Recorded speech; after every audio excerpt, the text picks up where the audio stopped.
আমু বলো অনেক টেস্ট, অনেক মজা, অনেক চমৎকার, অনেক সুন্দর। পূর্ণিমা এদিকে আসো। থ্যাংক ইউ আম্মু, এত সুন্দর। আমি একটু রিভিউ দিই। দাও রিবে দাও। কার হাত? তিশা আপু। অনেক মজা আছে। হাতটা দিয়ে খাওয়া দিলাম আমি আর তিশা আপন নাম।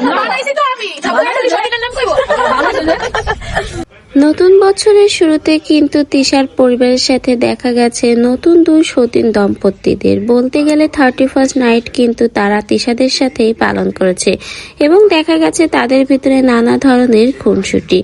এক পর্যায়ে এই নতুন দুই সতীনের ছোট সতীন কিন্তু জানায় তিশার হাতের খাবারে জাদু আছে। এটা শুনেই যেন নতুন সতীনের বড় সতীন একেবারেই তেড়ে যায় ছোট সতীনের উপর এবং জানায় সে খাইয়ে দিয়েছে এবং গুণগান করলো তিশার। এটা শুনেও কিন্তু তিশা চরম লেভেলে রেগে যায় সেই সতীনদের উপর এবং প্রতিবাদ করে ওঠে, জানায় সবসময় কি বড় সতীনের গুণগান করতে হবে। রীতিমতো কিন্তু এটা নিয়েই এবার ভিডিও প্রকাশ করেছে তিশা।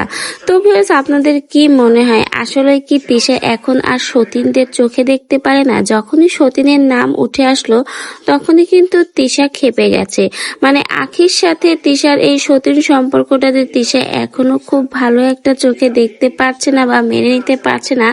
সেটা কিন্তু তিশার এই কথা থেকেই প্রকাশ হলো যে তিশা এখন আর কোনো সতীনকেই পছন্দ করে না, কারণ আখি তার জীবনে এসে যে একটা সমস্যার সৃষ্টি করে গেছে, এতেই যেন তিশার মনে হয় সতীন মানেই সমস্যা।